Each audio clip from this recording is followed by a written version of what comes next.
Hey, what's up, everybody? This is Shantae Bliss Bar, and I am uh, uh, welcome to another episode of Free Coaching with Bliss. Just for a little bit of housekeeping, if you have any questions that you need answered during this live, make sure you just answer. I mean, just ask away. This is all about you. This is not about me. So I just want you guys to know that you can always stop me right in the middle of it. But also, let's see if this is recording. But also, I want you to be cautious when you're listening to anything online. This live and the information in this live is for informational and educational purposes only.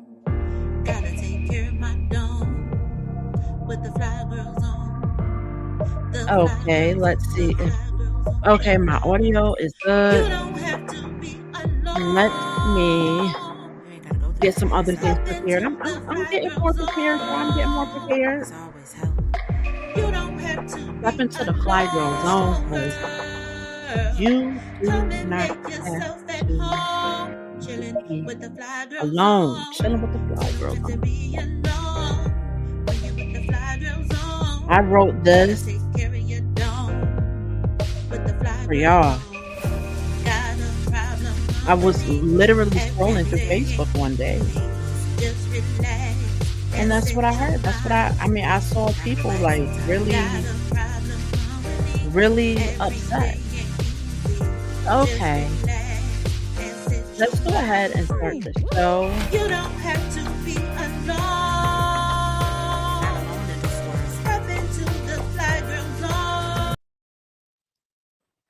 Okay, so last week, right? I talked about my lighting. I should have had put the lighting on the other side. Forgive me for not doing it. Forgive me for not doing that. Um, but last week we talked about walking with faith, right? And this faith walk and what you will encounter on this faith walk. And I mentioned the betrayal and being hungry and I also touched on the Esau and Jacob story, and I said that I would touch on that later. Well, this is what I want to talk about today. It's not just the obstacles that's in our way in our faith walk, but it is the distractions, it's the hunger, it's all those things. And I wanted to expand a little bit on temptation and how it's deeper than what we really understand.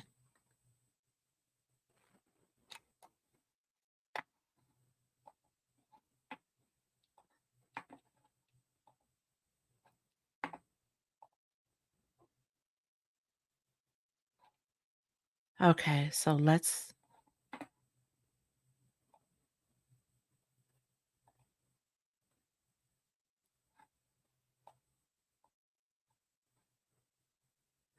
it's important to know yourself, right? If you don't know yourself, trust and believe that someone is learning you. And if you do not define what you want for yourself, someone else will define it for you. Just listen to the radio. There are a lot of good artists, but a lot of the songs that we're listening to, it's like, what the heck is this? You know? I want you to start defining your life for yourself. The big question you have to ask yourself is, what does my future look like compared to now? You have to plan these things out. What is the big picture? What do I want? What do I want my life to look like? And you have to ask yourself, is it realistic? You have to ask yourself, are my wants and my needs and is it realistic? You know, you have to take into consideration how long it's going to take you, because sometimes we want things fast, and that's just not how it works. It takes time. But I want you to also ask yourself what you can do right now to work toward your life goals and what you desire, right? You also have to ask yourself, are you willing to lose everything to gain something? Are you willing to fail? If you're not willing to fail, then how will you ever learn from your mistakes? How will you learn to do it right? How many times did you fall as a baby learning how to walk before you learned how to walk right? Sometimes we have to be willing to destroy something to build it, to build something else. What I mean by that is sometimes our mindset isn't right, not right, but it's kind of off, or we have outgrown our mindset. You cannot think the way you thought when you were 13 at 30. And you cannot think the way you thought at 30 when you're 40. You have to be willing to tear it down to build it up. Are you willing to do that?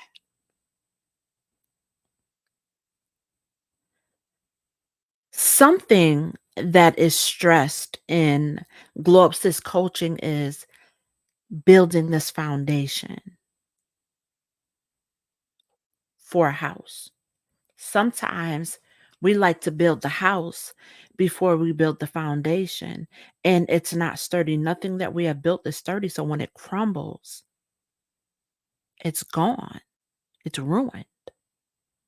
But when trouble hits it, if you have your house built on this sturdy foundation, say your morals, when trouble comes, your morals will sustain you in making better decisions. I cannot stress to you how important it is to be patient. Be patient while you are going after your goals, while you are destroying an old way of life and building a new way of life. A lot of us don't have patience. We want something quick, fast, and in a hurry. And we learn this from the little pigs, the three little pigs. They had to go on a journey, right? Two of them wanted the journey quick, fast, and in a hurry. They wanted the stuff that looked easy. Oh, this is gonna let me build my house out of straw. You know, uh, uh, I don't, I, I don't have to. I'll build it good, but let me build it out of straw.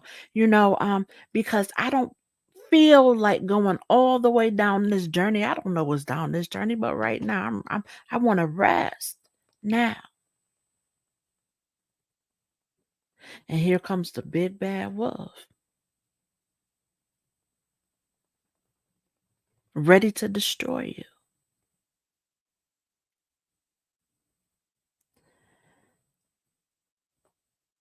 If you are not patient along your journey, given the right opportunity, you could make some very bad choices and decisions. Are you willing to walk away from something that looks sparkling and shiny? Are you willing to walk away from it? I hope so. I hope you do not accept fool's gold. It's a trap. It's a trap. Are you willing? Hi, whoever came in. I'm sorry. I can't see your name or anything right now, but thank you so much for watching. Thank you everybody for watching. I really do appreciate it. If you have any questions, make sure you just ask away. If you want to talk, talk away. This is about you. This is not about me. So, there are so many examples in the Bible, in the word. So many examples. Let's take a look at some things, and some examples of what someone can do to satisfy their desires.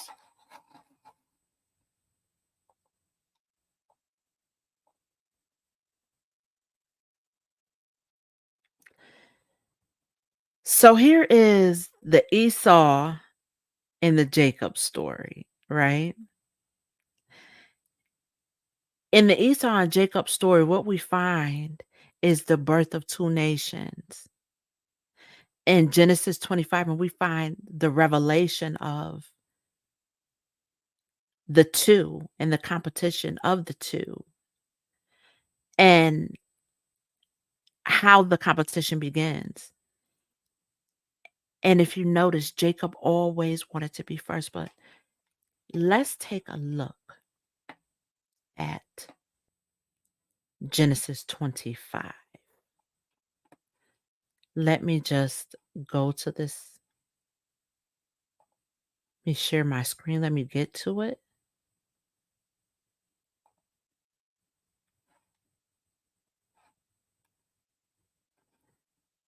Let me share. Let me share my screen. Let me come back. I gotta stop sharing this screen. You guys be patient with me. I let's see, Genesis 25. Let's get it here. Okay, so Genesis 25. Excuse me. Mm, 22 to 23. Let me make this. Let me see. How are you seeing this? I I think you can see it, but I'm going to increase it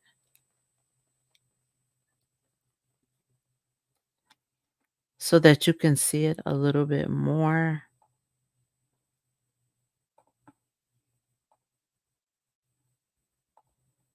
I don't know why it's not letting me increase it.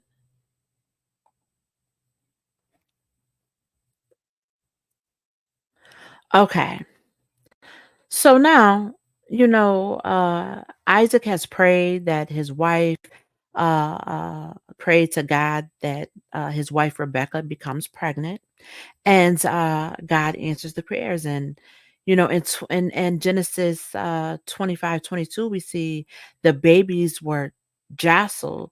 They jostled each other within her, and she said, "What is this happening to me?"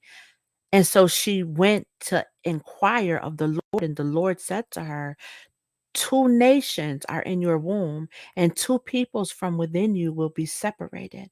One people will be stronger than the other, and the older will serve the younger." This is from the NIV version, by the way. When the time came for her to give birth, there were twin boys in her womb. The first to come out was red, and his whole body was like a hairy garment. So they named him Esau. After this, his brother came out with his hand grasping Esau's heel. So he was named Jacob.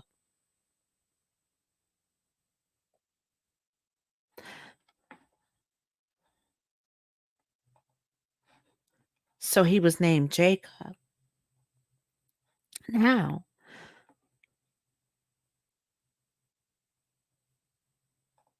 now, excuse me. Now, if we look at it, right? They've been fighting since the womb, and their birth represents the birth of two nations set apart, and they are always at war with one another. We learned that Jacob always wanted to be first. That's why he was grasping his brother's heel. And Jacob holding Esau's foot symbolizes, and it's also a precursor to Jacob's desires. One common theme that we see in the Bible is the chosen one. And we are introduced to this concept of the chosen one with Cain and Abel. One did right and the other not so right. We'll get into the Cain and Abel story in just a second.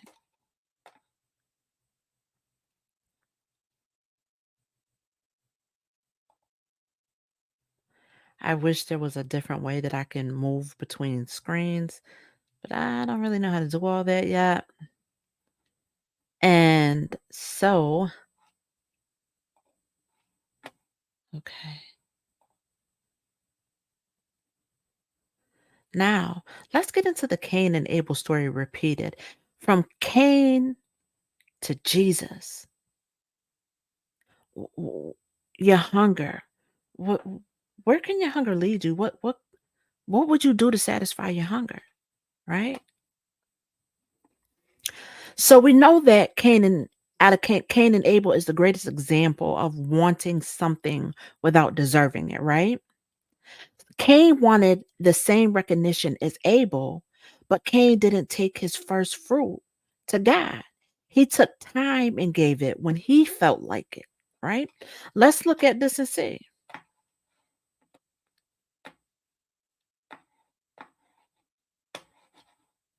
Oh, I'm using two screens, y'all. So I'm like, why isn't it going? Okay.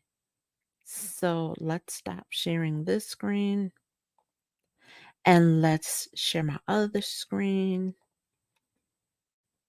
this one, and we're going to go to Genesis 4,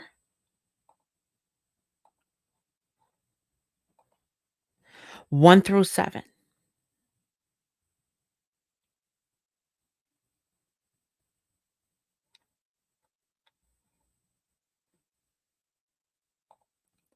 Genesis 4, 1 through 7. Oh, I didn't know that I shared it that quick.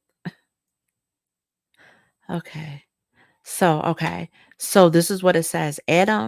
This is after the fall of man, after Eve ate the apple, she was tempted with the apple. No, I'm sorry, excuse me. Let's not call this an apple because that's not what it is. It's not an apple. Food can be anything taken into the body. Okay. And we'll get into that a little bit later, but so now this is the introduction of this is after sin, right? And so we see that Cain is the first one to be born. We don't know whether they're twins or not. We don't know. But Cain is the first one to be born. So let's say he was the first one born out of sin. And he's carrying that spiritual uh that generational spirit with him of sin. Adam made love to his wife Eve, and she became pregnant with and gave birth to Cain. She said, "With the help of the Lord, I had brought forth a man." Later, she gave birth to his brother Abel. Now Abel kept flocks, and Cain worked the soil. In the course of time, you see this right here. The course of time, Cain brought some of the fruits of the soil as an offering to the Lord. That means he did not give his first fruits like his brother. He took his time. He did it when he wanted to do it. This is where you get rebellion. This is the birth of rebellion right here with Cain.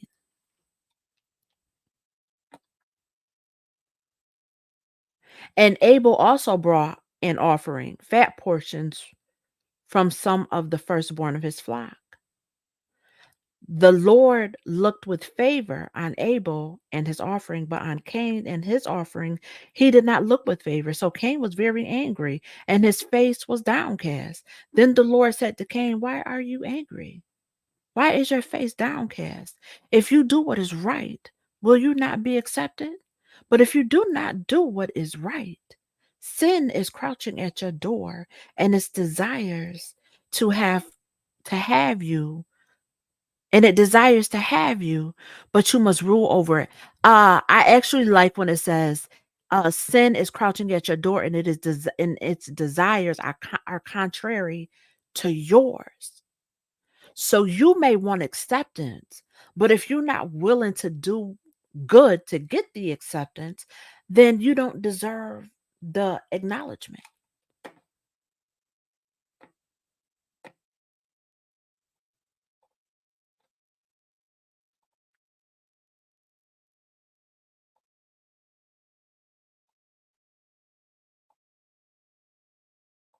And again, hi everybody who is coming in and watching. Hello to everyone on the replay. Thank you for watching. So, understand hunger for something. What is it that you're hungering for, right? Are you hungering for acceptance, respect? Are you hungering to satisfy your flesh? What are you hungering for money? What is it that you're hungering for? Because sin is crouching at your door, waiting and ready to give you everything that you desire. Understand this. Cain wanted the recognition, but he didn't take his first fruits to God. It didn't say that the fruit that he took to God was bad. God is not looking for that. God is looking first fruits. It doesn't matter. It doesn't matter whether, like, say, on your job, or you're given. Let me use this example. There was a guy in California. I read the story. A guy in California. No, I'm sorry. It was a video. It was a video, a YouTube video. He planted a fruit tree, and he took the first fruit to his fruit tree and gave it to God. He dedicated it to God. Every year after that, his fruit grew back really big. He showed the fruit. God is not looking for perfection. We are not perfect. What are you giving to God? What do you give to God when you first wake up in the morning?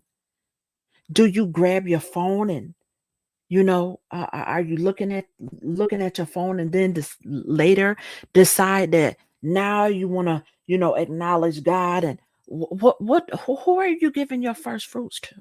Are you giving your first fruits to God? Are you giving your attention to God first? Are you putting God first? Seek ye the kingdom of God, and everything will come upon you. Don't quote me on that. Scripture. Seek ye the kingdom of heaven first. That means give, and it shall be given to you. The word also tells us about Esau, right?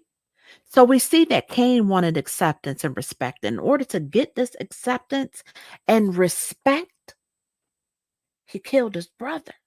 He took out his brother in order to get this acceptance and respect. But what about Esau? Esau was just hungry, right? Esau was hungry. All he wanted to do was eat. Nah, listen. Listen, understand about Esau. Esau was born with red skin. His skin was red. But you would think, I actually heard somebody say on YouTube, there was a YouTube, they said this was the birth of the white race because red skin. No, no, no, no, no, no, no, no, no. No. This was the birth of sin with him. His flesh, it was a precursor to him sinning against his flesh.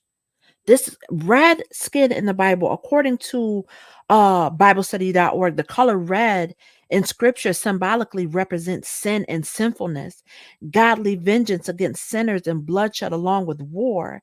It can also carry the meaning of being tempted to sin. This is Esau.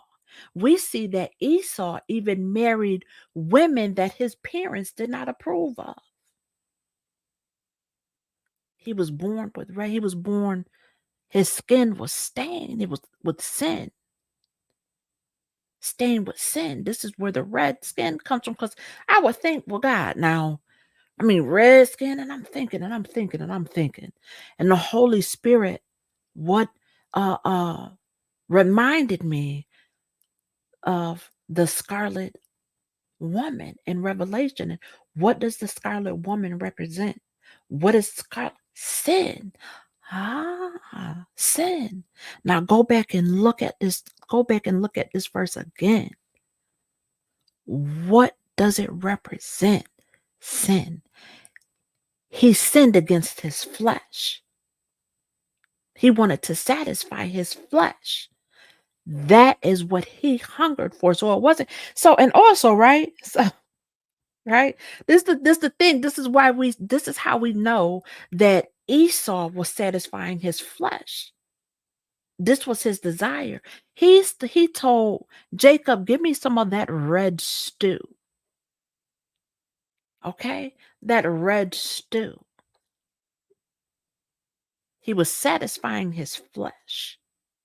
Now, we often look at Esau's hunger and we don't look at Jacob's hunger. Jacob was hungry for power since the womb. He wanted to be first. He hungered for power. Jacob is the perfect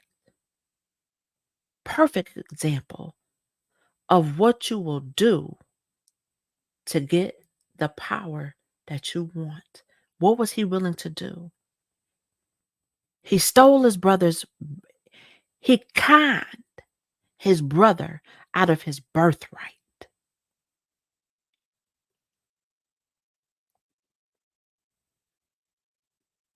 He conned his brother out of his birthright, right? But how did he do it? How did he really do it? He was very deceptive. He used deceit to get what he wanted. He deceived his father, and from that, he paid for it for the rest of his life. So you have to ask yourself, when you out there not thinking about the consequences of what you're doing, are you prepared for what's going to come back to you? How it's going to come back to you? Are you prepared? Because he was hungry for power. And I'm not going to say he became powerless, but he was deceived by who? His uncle, Lamech, with his father-in-law, and both of his wives were deceptive, right? Why is that important? The deception part, because it's in the bloodline. That's why. Because his mother Rebecca and Lamech. I'm sorry, Laban. I'm like, wait a minute, Lamech. That's Enoch's father. I think Lamech was Enoch's, or Lamech was Enoch's son. Anyway, but so Laban, Rebecca's Rebecca and Laban were brothers, right? Rebecca and Laban were brothers, but and they were deceitful,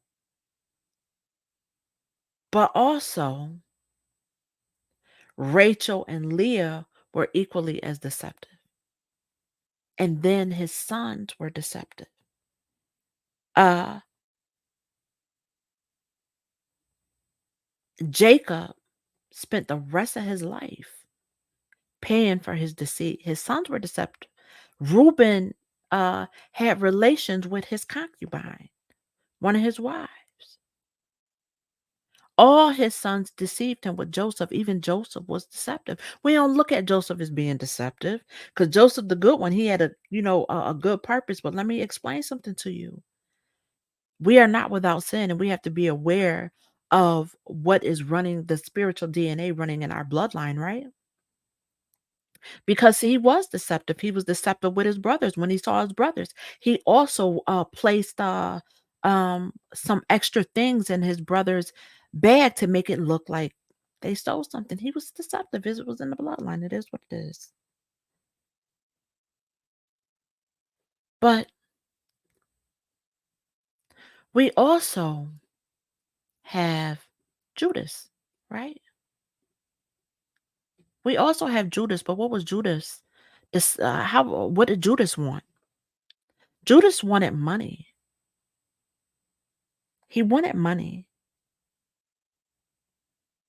And Judas sold Jesus out for money. But every single one of them, Cain, Jacob, and Judas, Esau too, the things that they hungered for did not satisfy them. In the end, there were consequences to pay. Cain was sent away from the garden. Not the Garden of Eden. He was sent away. Esau lost his inheritance because he was hungry. He wanted to satisfy the flesh. That's immediate. Jacob wanted power. Judas wanted money. And the real question is, did it enable them to enjoy their lives by sinning to get what they wanted? And the answer is no. No.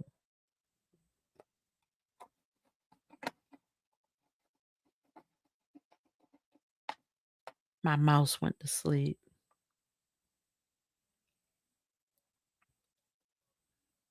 What are you hungry for? In Matthew 16:6, Jesus tells his disciples to be careful of the yeast of the Pharisees and the Sadducees. Not all gifts are good gifts, and temptation comes when you are hungry. A little bit of sin can grow into a whole lot of sin. Just a little bit. God tells Cain in Genesis 4:7 that sin is crouching at your door and its desires are contrary to our desires, but we must rule over it. That means we have control of our actions. We have control of how we do things. We have control of how we get the things that we want. We have control over it. The serpent tempted Eve with food, not actual food, but food. The temptation of Eve was the body. They did something with their bodies. Adam and Eve did something with their bodies, and they noticed that the sin landed on their bodies. I know people think it was an actual fruit, but it was not. You have to go into prayer with this one, and you have to ask God, who taught man how to have oral and anal? And then from thereafter, all you hear about is sodomizing, men laying with men. You hear about these things. The fall of man, this fruit that the serpent gave to Adam and Eve was to sin against their bodies. I'll get into that another time.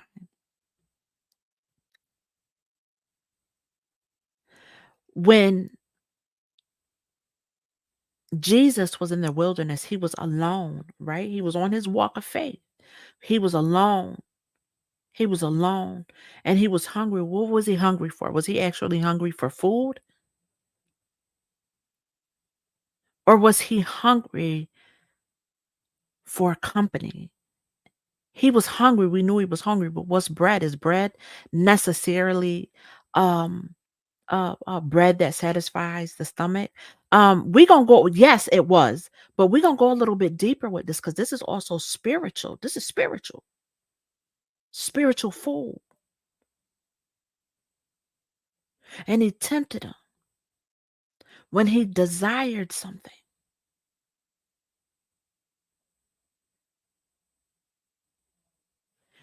He tempted him when he desired something. Was it actually bread? Yeah, I believe so. But it's deeper than that because we also we have to look at these things. When we look at these things, we have to it can remember I said if you've been watching me, we exist on 4 levels. We exist on the physical, which is our flesh, emotional, the mental, and the spiritual. So we exist on all 4 of these levels all at the same time. So when we read in the Bible, we have to go on all 4 of these levels or to satisfy all 4 of these levels. Some of us are living on the physical level and it will satisfy, it will teach you how to satisfy your or how not to satisfy your physical flesh. Also your emotions, okay? And your mental, how you look at things, how you see things, but most of all, spiritual.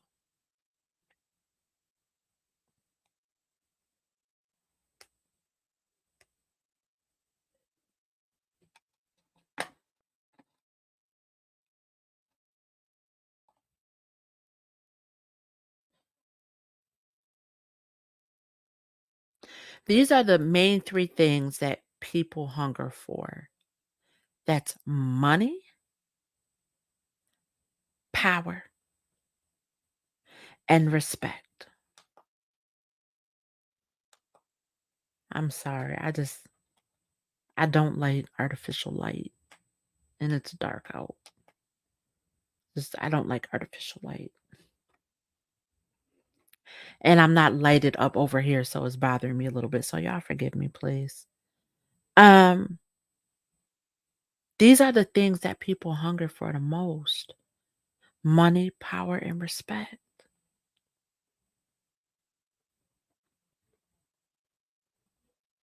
What will you do to get these things? What will you do to get the things that you desire the most? For you, it might not be money, power, or respect. It might be love. What will you do? You have to ask yourself this. If you don't ask yourself this, somebody else will define what you want for you and they will tell you you, you want money. Let's get you some money and they will tempt you with money. Some some know that it's power you want and they will give you all the power that you think you have. They will allow you to think that you have power when you don't have any. And respect. People will respect you until they don't. And I think we see this every day. So far, we've seen it every day. You go on YouTube. I mean, I'm sick of hearing about, I don't even want to mention the name because I'm tired of hearing about this man, but we respected him. Everybody respected him. But man, listen, let me tell you something. And he wanted all of it. He wanted the money, the power, the respect. But listen, let me tell you something. Be careful of wanting these things because when you don't have it, all the people you stepped on to get these things, they gonna tear you to pieces. Understand? They're gonna tear you to pieces. Cause understand this: people who got money, you'll never know they got money. They will never show it to you. You will never know. I had a friend. He's still a friend. I just don't see him very much anymore. He has a lot of money. And when I say a lot of money, he's got a lot of money. You'll never know it, ever. You will never know it. He don't dress like it. He don't act like it. The only way you know that he got money is because of the cars that he drive. That's it. That's the only way you'll know that he has money.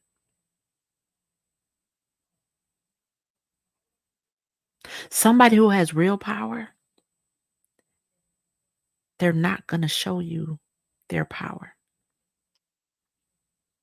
unless they absolutely have to. They're not gonna show you. Only somebody weak wanna show you that they're powerful. Only somebody weak.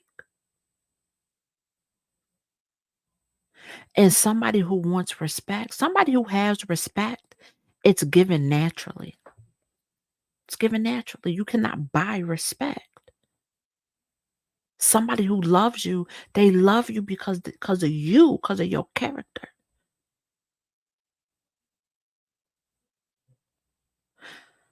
Imma use my I don't really like talking about I talk about myself, but it's certain things that I don't talk about. There was I went into a store, me and my aunt, and there was an older person in front of us, right? Dude on the block came in the store and just cut us. I don't care. Listen, let me tell you something. If it was just me by myself, I wouldn't have said anything. But I take it personal when somebody disrespects an elder. I take it very personal. Okay? I take it very personal. And so he just came in and just this is an older person. You ain't got no respect for your elders. And it burned me up. And I can't exactly remember what I said, but we got into an argument. Me and this dude. We got into an argument.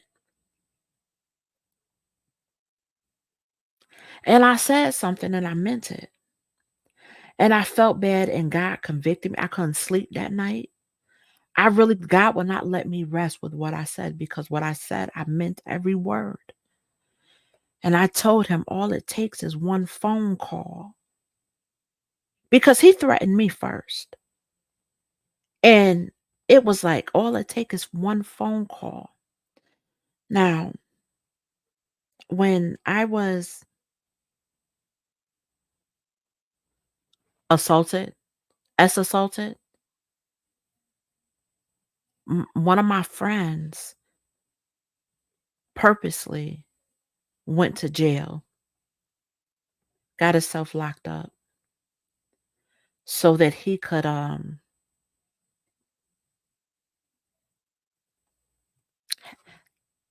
talk to this to the guy who assaulted me. But why he do that? Because I don't bother nobody. Because I'm love. I'm not the type of female to go and me being from the streets and being out in the streets.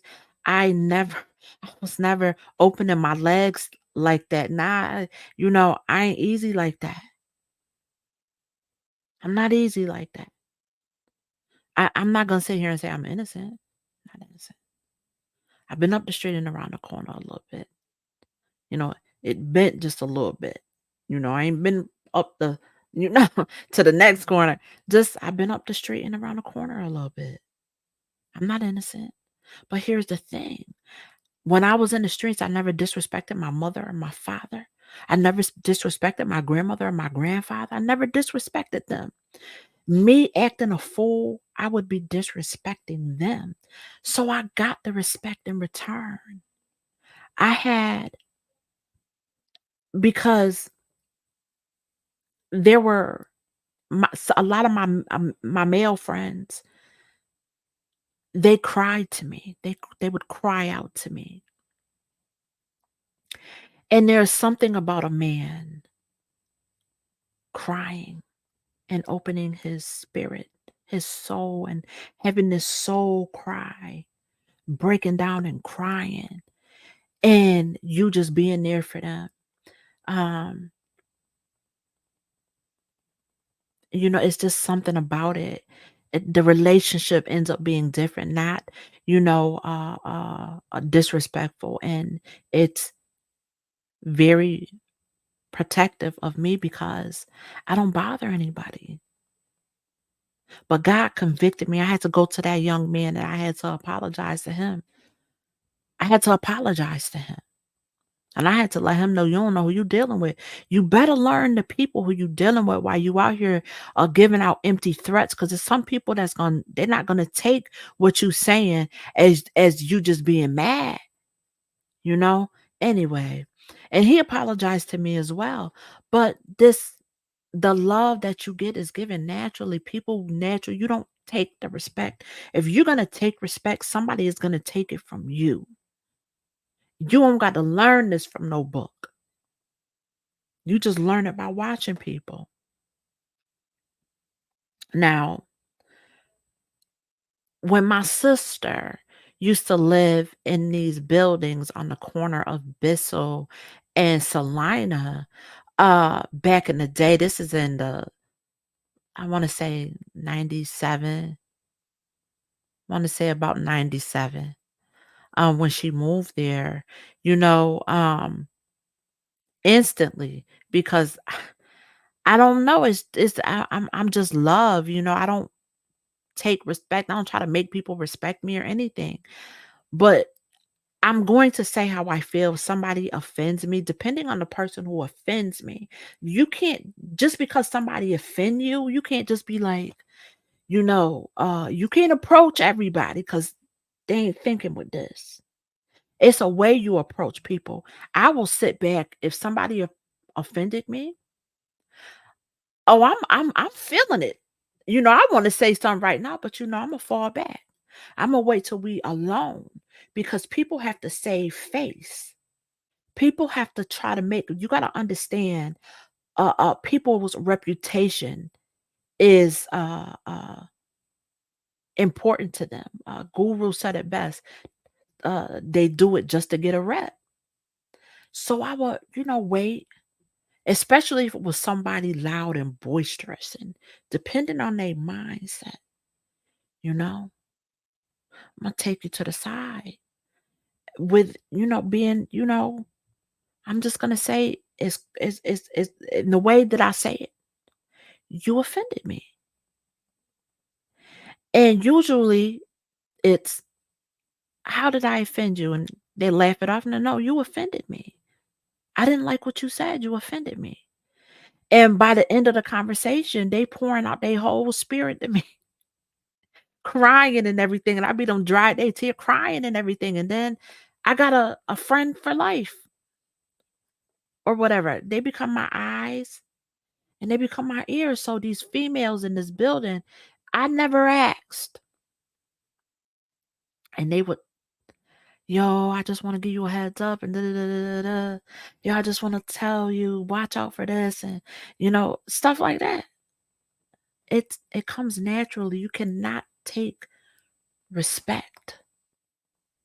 It comes naturally because if you take respect from somebody, if you are demanding with people respect, if you demand people respect you and you take it with this iron fist,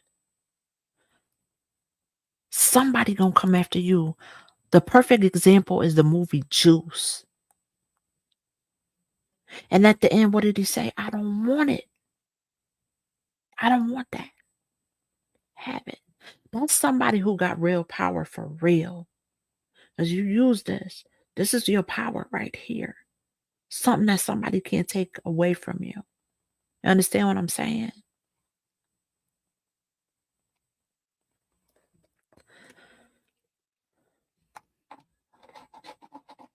My mouse keep going to sleep. Okay.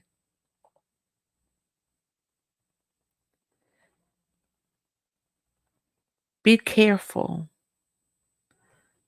of the hand that feeds you.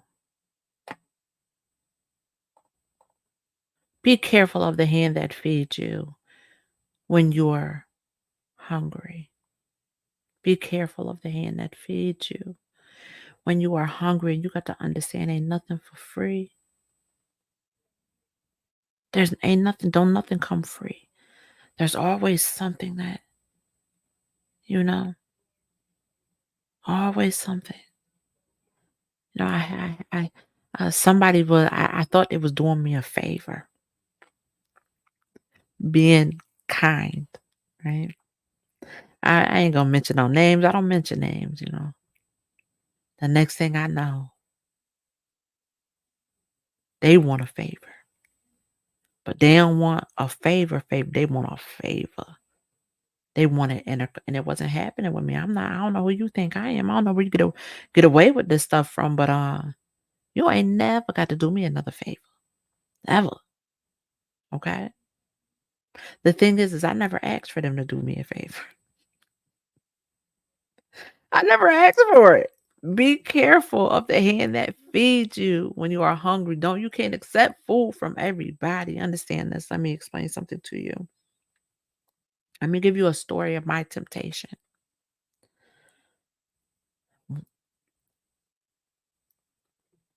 Your temptation is going to come from your bloodline, right?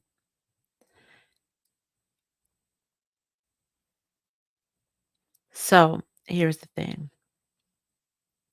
My grandfather had just passed away, just moved into my house. I'm mourning a lot of things at this time. I'm mourning my grandmother, my maternal grandmother. I'm mourning my paternal grandfather, whom I lived with from 9 to whatever. Um, and we had this bond. We was mad cool. I could look, he could go like this to me. We sitting somewhere, he'd go like this to me. And I just look. I could just look and know exactly why he's doing it without him saying anything. Or if he look at me and we just had this connection.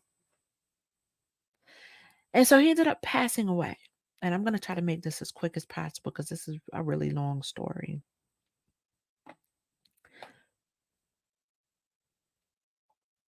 I was living, let's see, let me show you. This is where I was living at the time.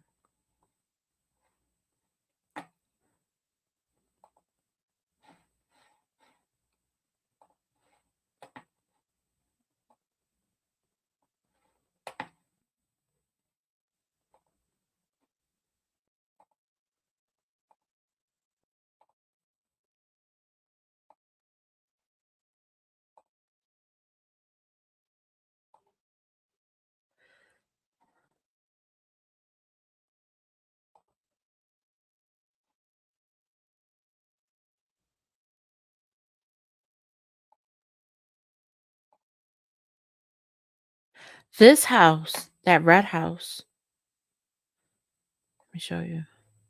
This I used to live in this house right here. And this was my first apartment. I used to live in this house, and there used to be a man that used to watch me from right here. I caught him watching me a few times. He done knocked on my door. He moved in, trying to ask for some when he knocked on my door. I didn't appreciate it, first of all. I'm a very, if you come to my house, anybody coming to my house, you call. And so what he did was he rung my doorbell. Now I'm heated. He rung my doorbell. He's like,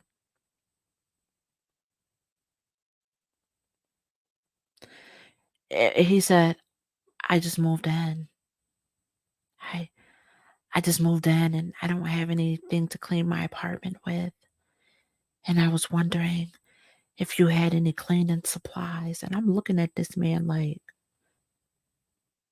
I said, we ain't finna start this. And I'm really offended.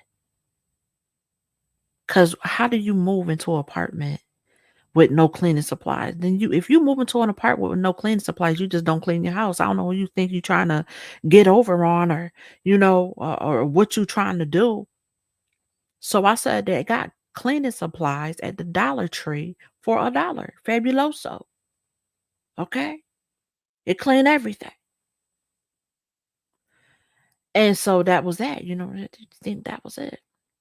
And so again, mind you, I caught this man looking out the window at me a few times. So I mean, he looked scary and creepy as ever.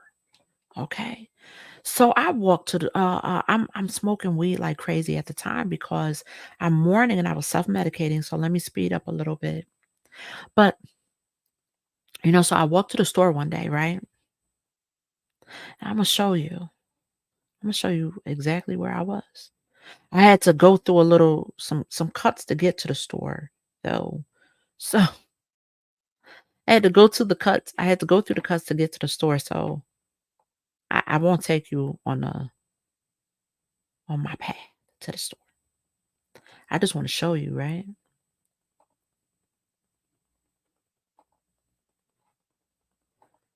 So I'm gonna show you where I was. Oops.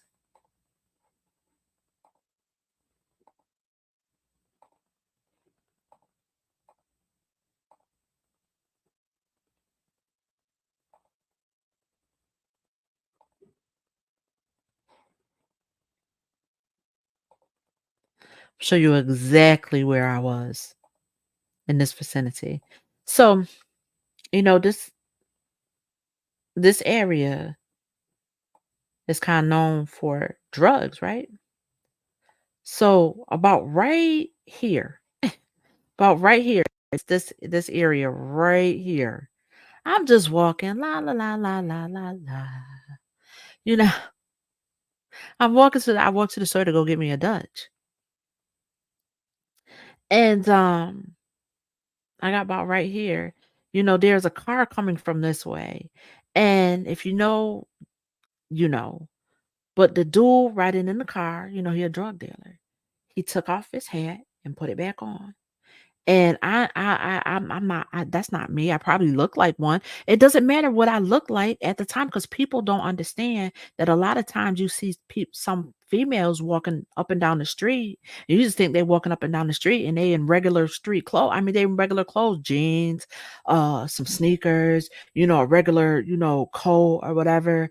Um, and they prostituting um especially at a specific time. This was, don't nothing good happen after 10 o'clock, but I had to go to the store. I had to get me a Dutch, and the store that was right around the corner from my house was closed. So right here, all I heard was, that's a better high. And I'm looking and there is nobody there. I'm looking all around, ain't nobody there. And it was the evilest, that's a better high. Imagine just hearing this. So I run to my house and I get in, and all I hear, and I ask, I'm crying out to God, God, what's going on? Your faith is being tested. And I'm like, oh, that's it. My faith is being tested. Oh, okay. When we are on our faith walk, we are going to get tempted. We're going to be tempted. What are your desires? Me at the time, I needed to take that pain away from losing. Me and my boyfriend was my first love, on the verge of breaking up, on the verge of breaking up. Matter of fact, we had already broken up. Not, we hadn't broken up. He got out of prison and was acting all crazy and everything. Went right back to a life, the same lifestyle that he was living, when we first met, you know, same lifestyle. So I'm hurt, you know, I'm hurt because I know I want to go into a different direction. So my homegirl, she came to my house one day. She like, "Oh, you want to go to a party with me?" And yeah, this a party, this a hood house party, right? So I'm in there, I'm just chilling, I don't think I stick out. I think I blend in pretty well, not so. I go out, smoke a cigarette. This dude follows me out. Can I smoke can I stand out here with you? Yeah, sure, no problem.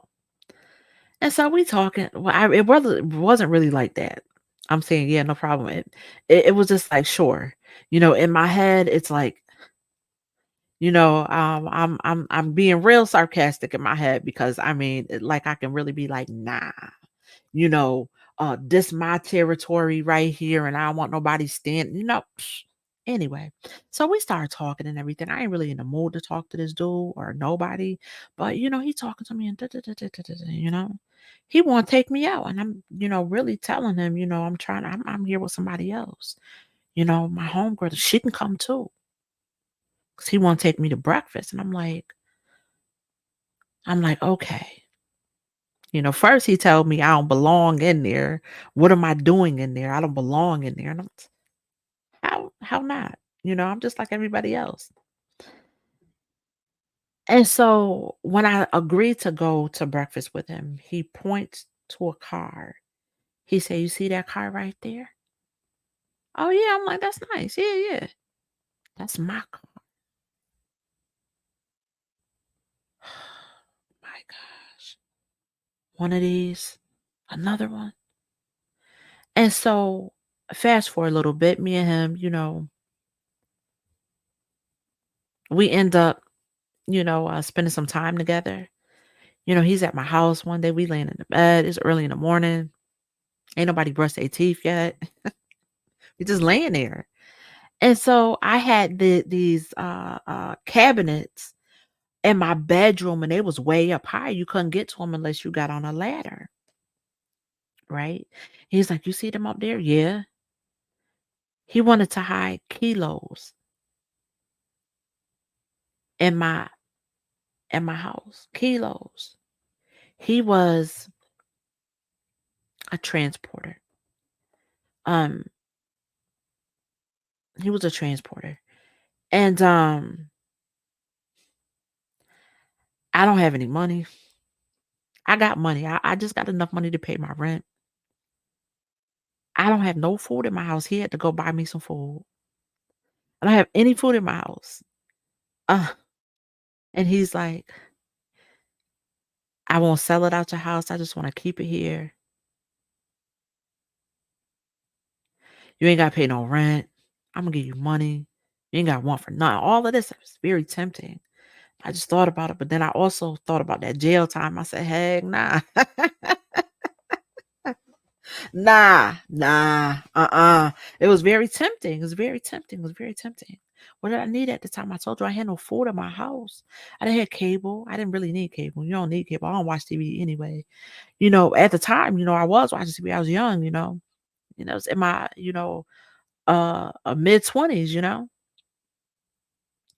And I'm just like, nah, and he's still trying to tip me with this life, right? He want me to come where he lived, and he lived in the South. He want me to come where he lived. Nah. Nah, he want to give me a one-way ticket, and then I'll decide to, he'll pay for me to get back when I'm ready. Nah, I got things to do. I can't just leave my life. So boom, right? I had to get rid of him. And the only way that I knew how to get rid of him is men don't like you sweating them, right? So, and I noticed that, and so I would call him, and he'd be like, I'm busy right now, I'm gonna call you back. So I'm like, because I got to get rid of him. So I call him right back. Like I give him like 10 minutes. I call him right back. And yo, I told you, I'm handling some business right now. I'm kind of busy. I'm gonna call you back. So like, okay. So I waited about, a little bit, and I called him right back. Listen, we got into the biggest argument, okay? It's over. Because I couldn't get rid of him. But anyway, so here come the third temptation, right? Mind you, the first temptation, I'm walking down the street. That's a better high. Listen, I had always wanted to try I was a music major, and, I'm hanging with,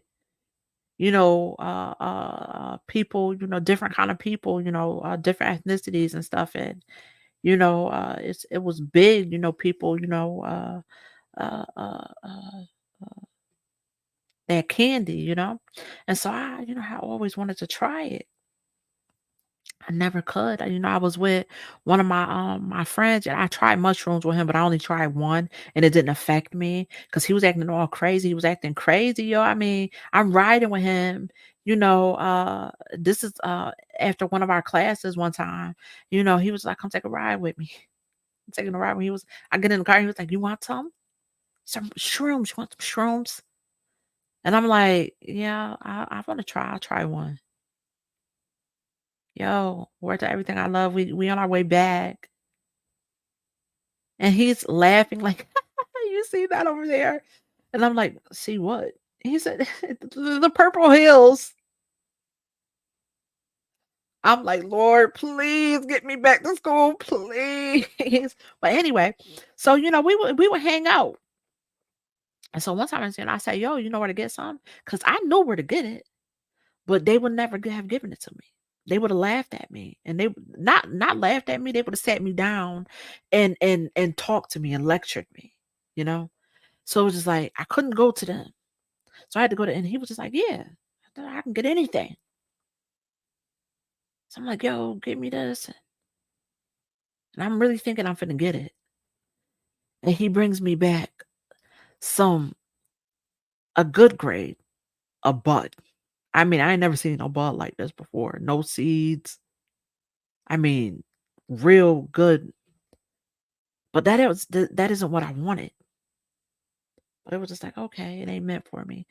So imagine these kilos up in my house. Okay. It's right there. The temptation now, mind you. That's the second temptation. The first, I'm walking down the street.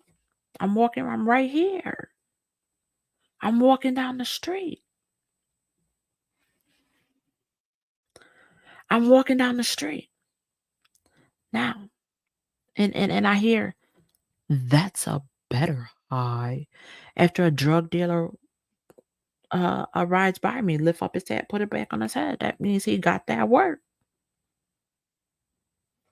I ain't looking for none of that. So boom, I end up moving because the dude I end up moving because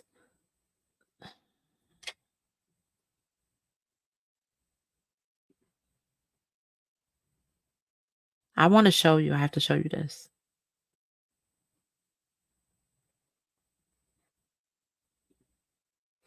The dude that lives right here is always watching me.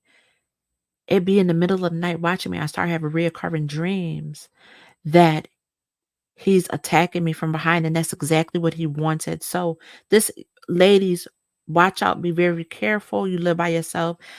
Somebody coming over and asking you for stuff. There that's a segue for them into your house. Because it's gonna be one of them times that you might leave your door open and you turn around and you go to get whatever. And then that's how they attack you. This side that I lived on was known for drugs, prostitution, and as assaults. Seriously. So right across the street from me was a mental health place.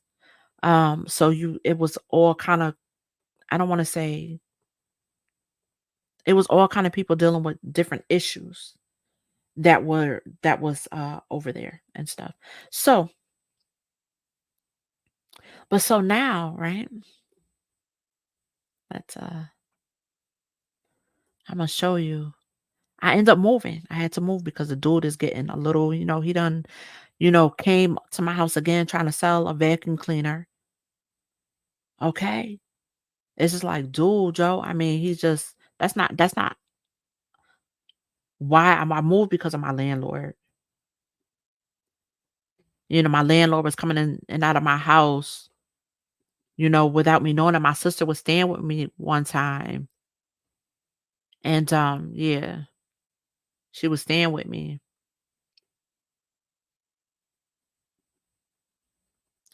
So this is another apartment that I lived in, and I'm gonna tell you about this temptation right here. I need to show you.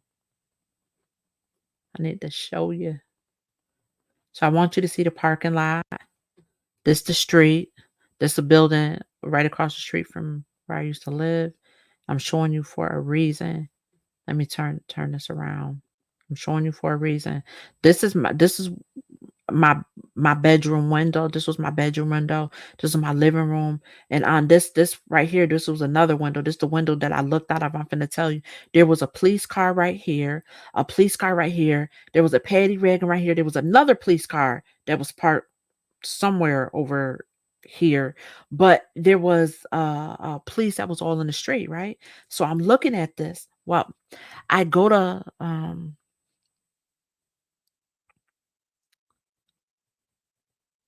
I met this dude. Let me start over. And not start over. Let me start from where I actually met the dude at. This is the temptation. I'm a I'm gonna go. I'm gonna show you where I met this dude. And also, y'all see this? It looked real peaceful, right? I wanna tell y'all when y'all go looking for apartments, make sure you go afternoon. That's when people start waking up and coming out. I guarantee you this is early in the morning. I'm telling you, go in the afternoon. If you can, go in the afternoon. I'm telling you. That's when you're gonna see, and at night also, when it start getting dark at night. I don't know the address of it. I just go there, but I want you to see. I used to live up in here with my ex-husband. That's a whole other story.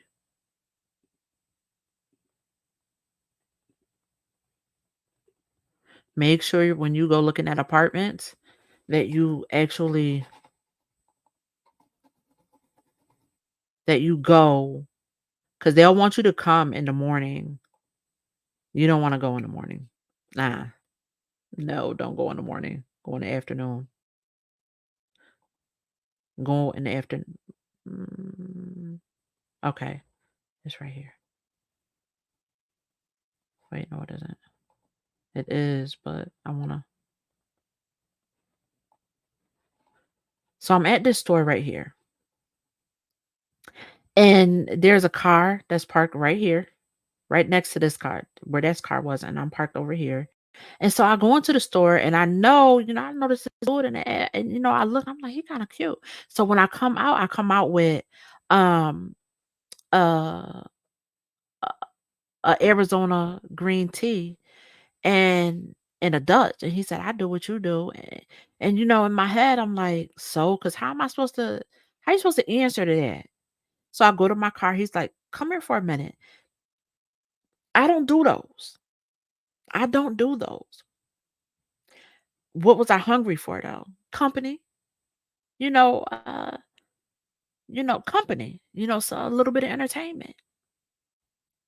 So, I'm looking, usually it's just you want to talk to me, you come here. But it was just like I rationalized with it. Oh, he in the car, I'm outside of the car, let me just look at her. You know, fast forward, he ends up being a drug dealer. So now he's hiding his stuff. He asked me could he keep some stuff in my house. He's coming to my house. I done gave him a key. I was in order for me to get somebody to key somebody, so I don't know, y'all. Something was in some. I was not in a good spot. So, but anyways, so one day, he would put it in the oven, at the bottom of the oven, and you have to unscrew it. But there was something wrong with my stove. This how the devil work, y'all. There was something wrong with my stove, and my landlord was sending the maintenance to look at the stove. But he probably would have stole it. But I'm just saying, I ain't trying to be funny or mean or nothing. I'm just telling the truth. Um, so I had to tell him, I said, yo, I said, you gotta come get your stuff because they gotta look at my stove, because something ain't right with my stove. And so he asked me if I could put it somewhere, and I put it in my purse.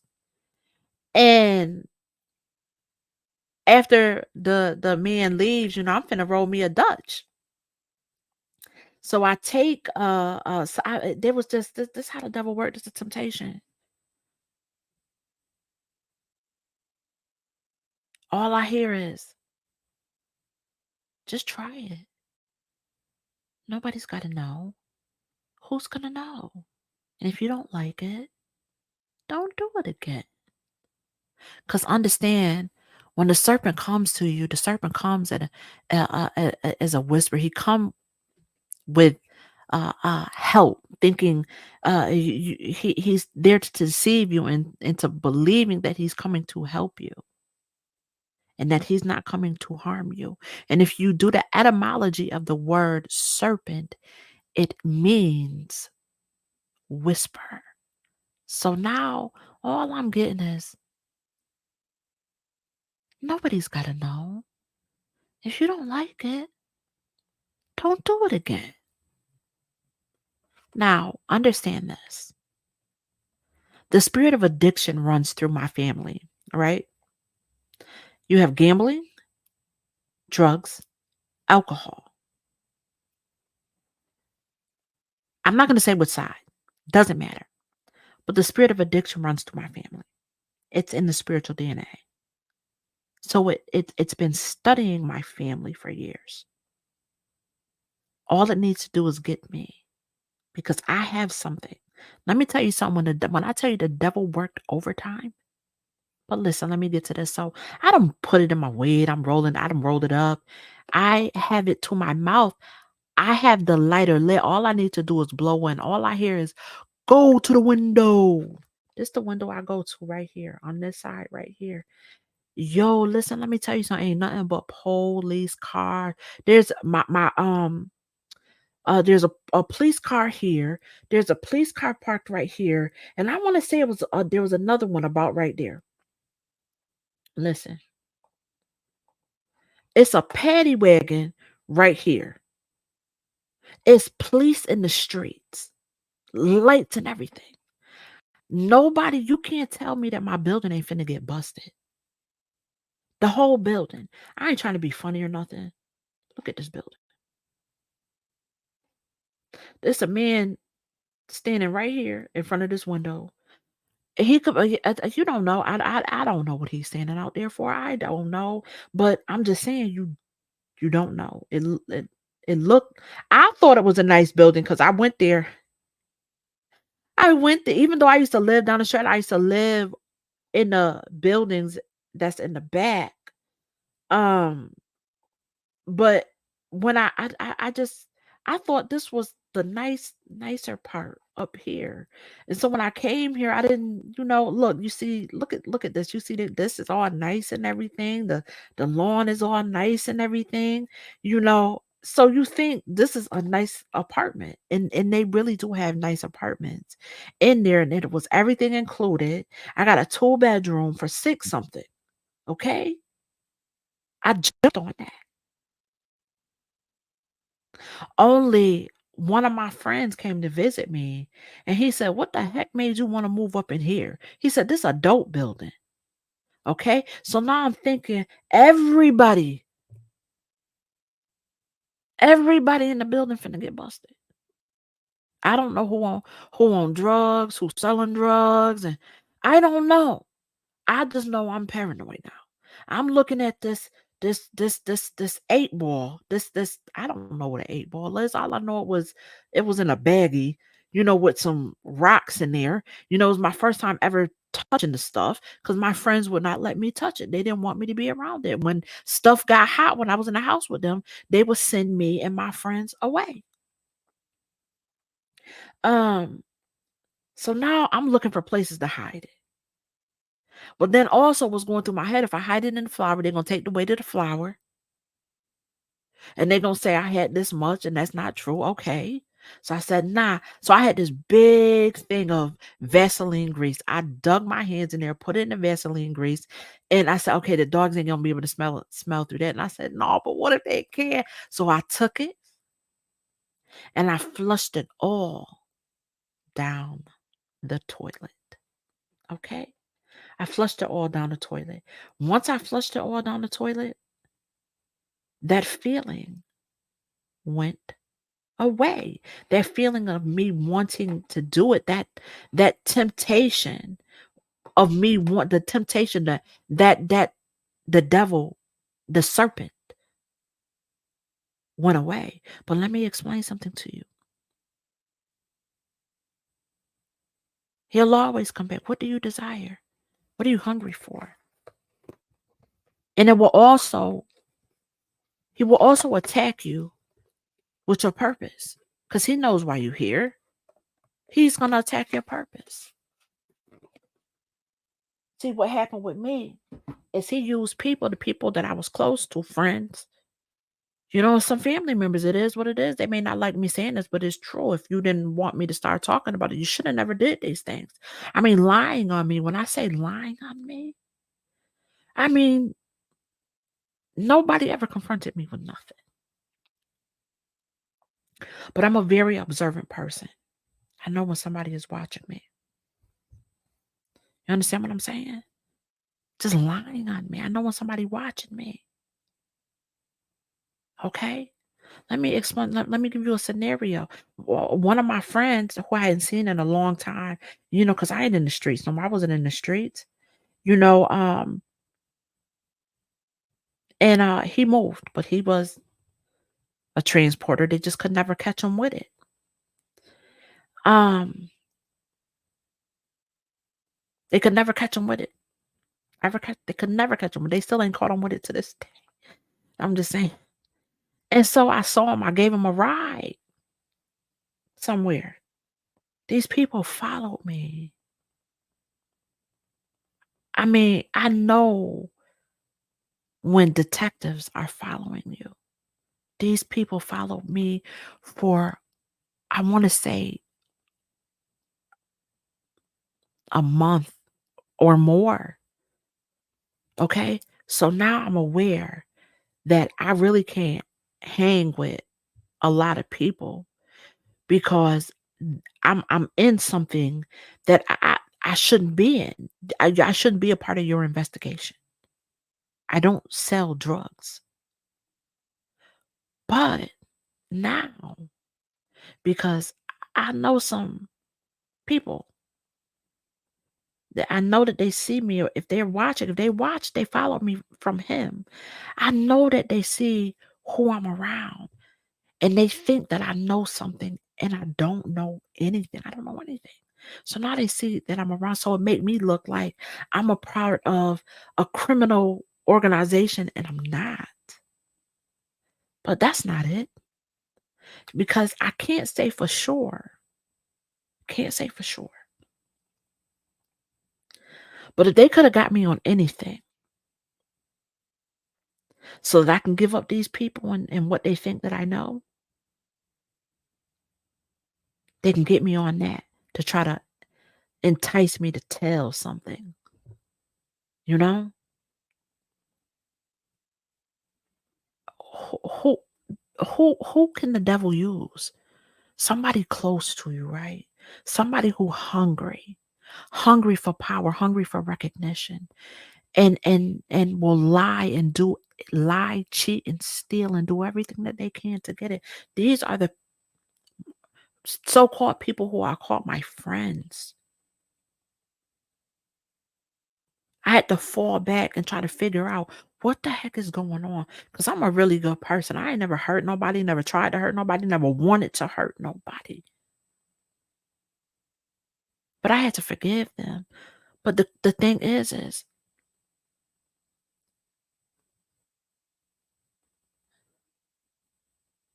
God said, touch not my anointed and do my prophets no harm.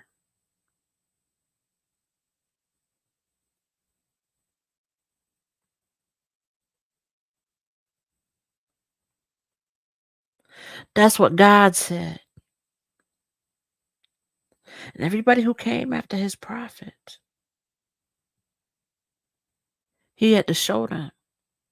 Everyone who came after his chosen ones. All you gotta do is read Exodus.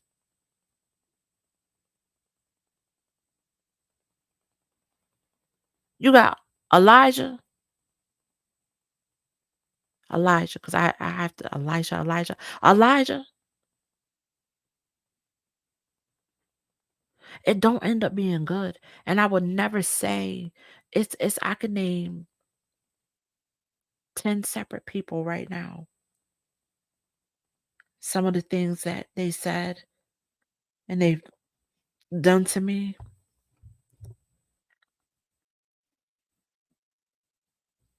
They gotta live with these consequences for the rest of their life. And I take no joy in that. I take no joy in it. There was one girl and she was taunting. She thought she was taunting me. I didn't pay her no attention and teasing me. One day I'm walking and she's like, she knew I went to church and stuff like that. Grew up in the church. And this is her, Jesus, playing game. Jesus, playing. You playing with God. You think you playing with me, but you playing with God. Let me explain something to you. I take no pride in this. Two people that she loved, two, they're not here anymore. I don't take pride in that. When I say I can name 10 separate people, I mean that and more. And every last one of them, either they associated my name with something that I would never even think about doing,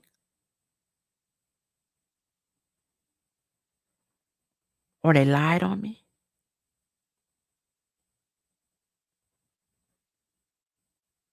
or they just did something really wicked to me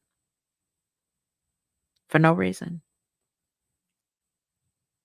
When I say I can name 10 off the top of my head right now, I'm dead serious. I was sitting upstairs one day, I kid you not, sitting upstairs in my room. I'm sitting up there one day, I'm minding my own business. I'm just doing what God is telling me to do, even though I don't want to do it. So I told God what I wasn't going to do with my talent. I ain't writing another poem. I ain't helping nobody else. God said, yeah. And he moved me to turn to the first 48. Uh, and I wrote a poem called The First 48 Latavia, Birthday Girl. And I was crying through the whole show. And God moved me to pick my pen up and write. Oh, yeah? You ain't gonna do this? Okay, let me show you what you ain't gonna do. Then he moved me to listen to watch Hoarders. The man on there say him and his father had a good relationship. And his father went to war and came back a whole other person and was abusive to him, verbally and physically, would beat him and everything. He just was not the same person. And he said he think he died that day. So I have a poem called When Did You Die? God Moved Me to Write. So now I'm upstairs and I'm just writing.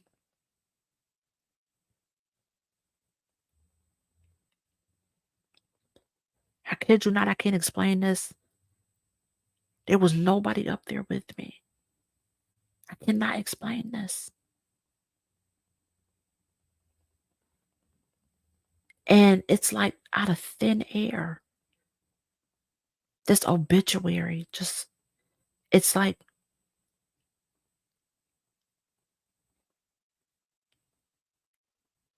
falling. Like, I don't know how to explain this. And I look, oh my gosh. See, here's what it was. A relative of mine took my keys from my house. And I offended them. I said some things. I didn't say them to everybody because that ain't, you did, but it doesn't matter. You say something to one person and they should have came to me and talked to me, right? So they took my keys. They took my keys and they didn't bring them back. They took my keys out of my house and they didn't bring them back. They had my keys for an hour. When I tell you they had them for hours, they had them for hours and they did not bring my keys back.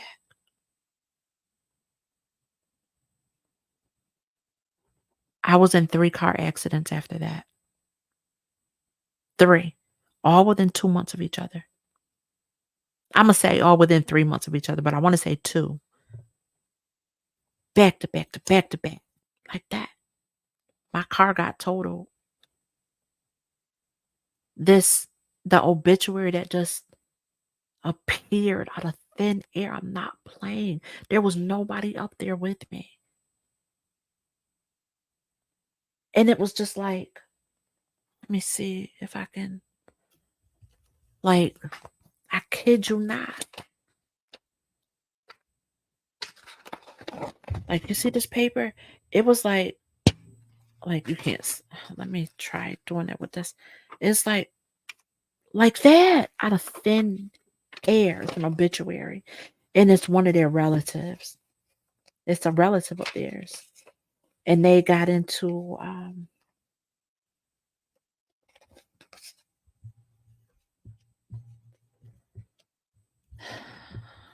a car accident.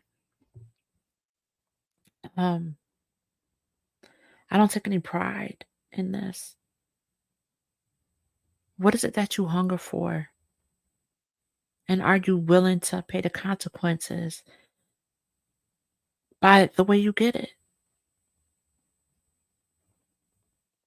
There's so many other things that I can mention, but I don't want to do that because it does not bring me joy. So when I be like, y'all, you gonna want to leave me alone.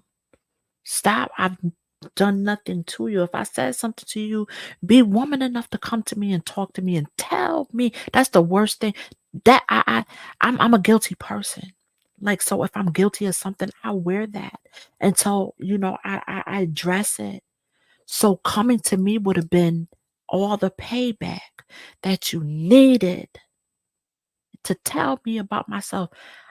The last thing I want to do is hurt somebody. And we don't know that. I had to learn that words hurt,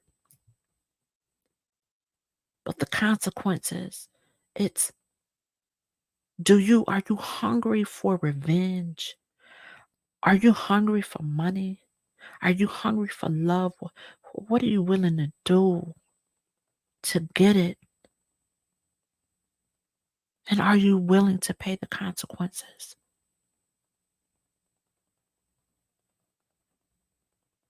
God told Cain, be aware of what you desire. Be careful of what you desire because sin is crouching at your door. And let me explain something to you. Either you working for God or you working for Satan. Who are you working for? Who are you working for? And that's what I want to leave you with today, you guys. I want to let you hear a little something because I've been working on some things. Let me let you hear. This is not the finished. This is not, I mean, I just got to go back and tweak some things. This ain't the final one.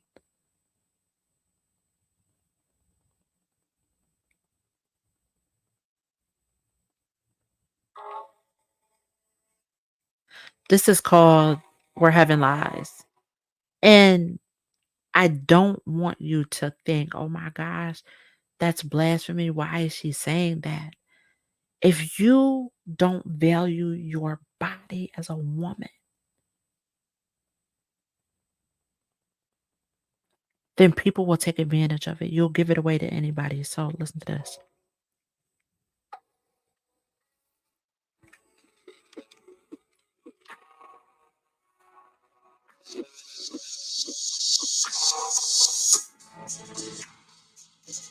Heaven lies between my thighs, and I want to share with you secrets untold, but it will take more than a few I love yous to get through. I'm not impressed by bankrolls, cars, or clothes. You must be real, or you can go home. You need the right key to open me. It's not that hard, but it won't be easy. I need to feel the sensitivity you refuse to let others see.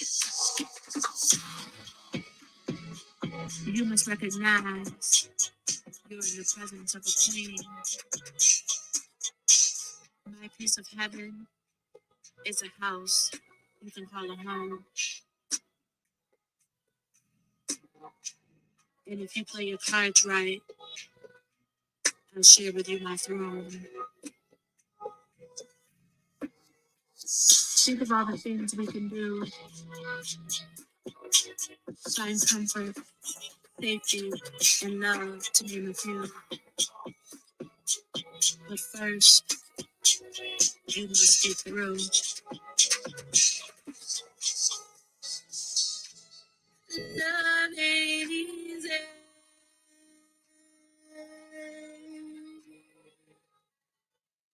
It takes more to please me. But when you find the right, he finds a good thing. That's why love ain't easy. And this is wait. This is I'm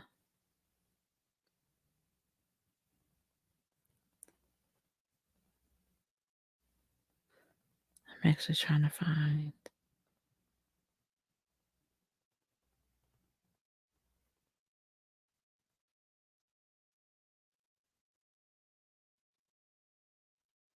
I think it's this one. This is called Karma. I wrote this in, gosh, a while ago. But the Dandada was last year. I watched Karma stalk a man once, creep beside him in the middle of the night, glare at him while he slept peacefully, hugging and squeezing him tight. I know Karma. He can kiss the nape of one woman's neck while choking the life out of the other. She can be a warm hug on a chilly day and be as cold as ice the next. He can love you and leave you heartbroken, seeking the company of a stranger. And right when you think things are going good, right when you think the worst is over, phone rings. You see, I know Karma.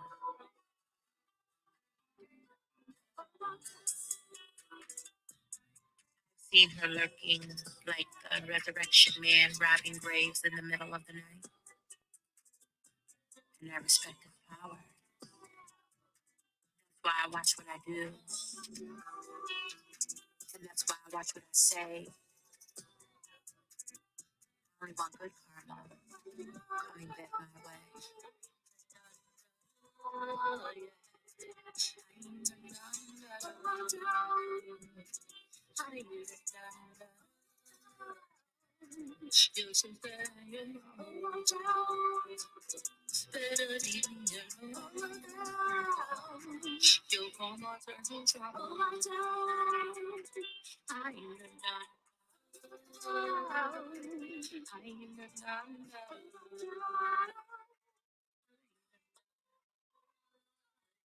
Okay, so let me explain something because you get people that will hear me say I'm the Donda. I'm not actually talking about me. When I wrote that last year, it was because I give everything to God. God is the Donda. Okay, God, understand that. So if you think that by me saying that I'm this evil person, then go back and read Samuel. Go and read Samuel. Okay? Understand. I'm not talking. I'm not saying I'm. When I say I'm it's God. That's it's just being creative. I don't do that. But if you listen and it is saying, look out, watch out. Look out, watch out. Oh no. It's the warning. This goes back to Exodus. What did Moses do? Moses, hey, he went to Pharaoh how many times telling Pharaoh, yo, if God said it, if you don't do this, this is going to happen. And you got a lot of people walking around with the Pharaoh spirit. So one more, this is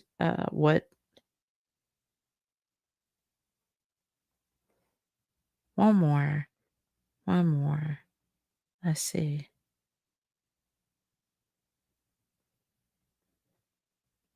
I don't want to do a new one. I want to put one on here that I've already put on here.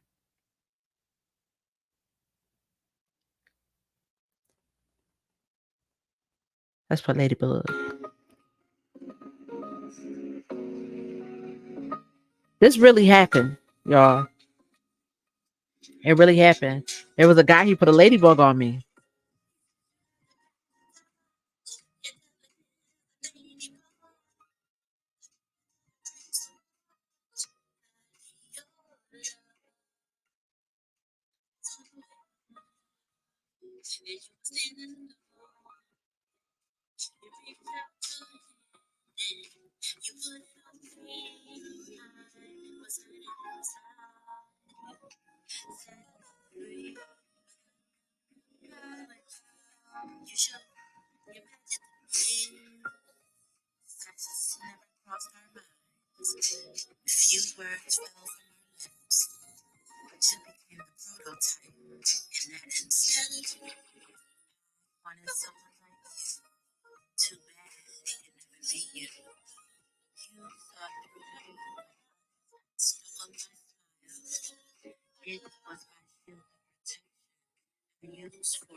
One more. This is not the final recording either. I mean the final. This remind me of Baraka, Amiri Baraka.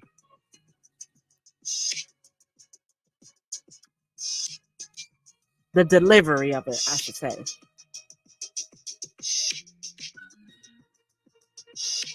Not all of it, not the first part, but met you in another life way back when. Our faces have changed and we have new names, but I know you. This part. I remember the day I let you in. I was young and cautious of letting walls down, and you reciprocated by pushing me into a sea of loneliness. I remember you.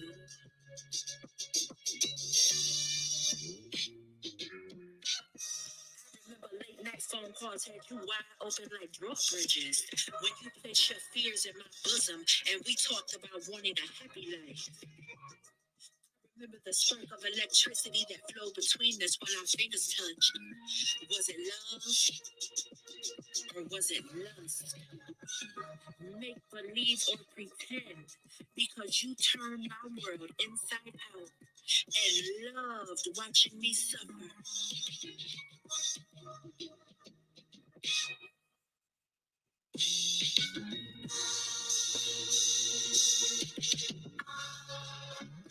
Remember, it was way past 9 when we realized it was the end of our life, but neither of us made a move, and my spirit became deceived when we were together.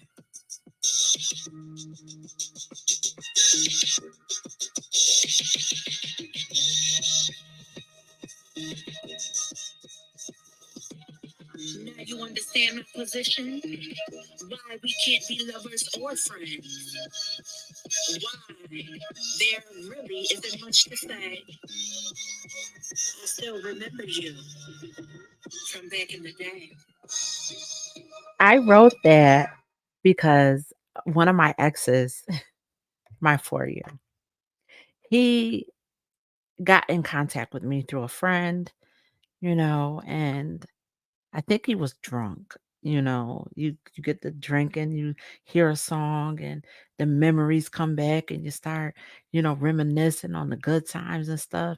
And he wanted us to, be friends, and I'm like, I don't think that's a good idea. You know, I don't think that's a good idea. And so that's where that came from. But listen, y'all, I gotta go. I love you all with the love of Christ. If you have any questions for me, if you want me to discuss something on the show, you can do so at www.linktr.ee/I'm Near Your Name. It is the link is in the comments. But also, I have spots open for Glow Up Sis coaching. I also have spots open. Glow Up Sis coaching is a program where females who want to change their life around, who want to get closer to God, who want to level up and glow up the way you're supposed to. Um, it's a program just for females. Now I have spots open for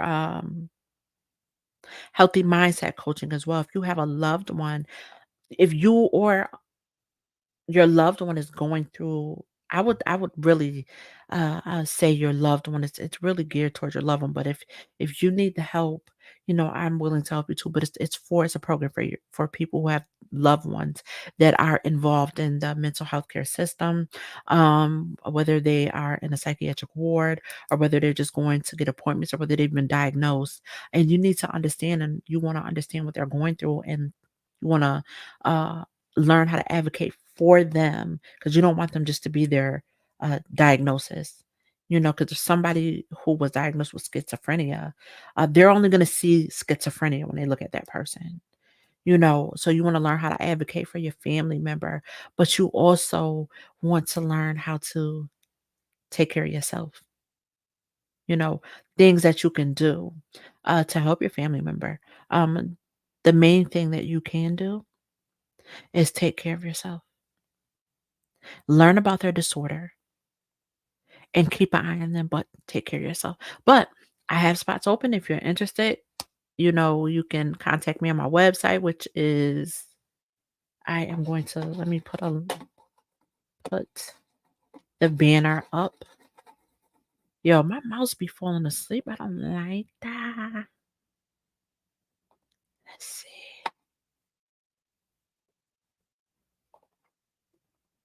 Right there, that is the, where you can actually go, to, book a session or contact me. Make sure you sign up for, um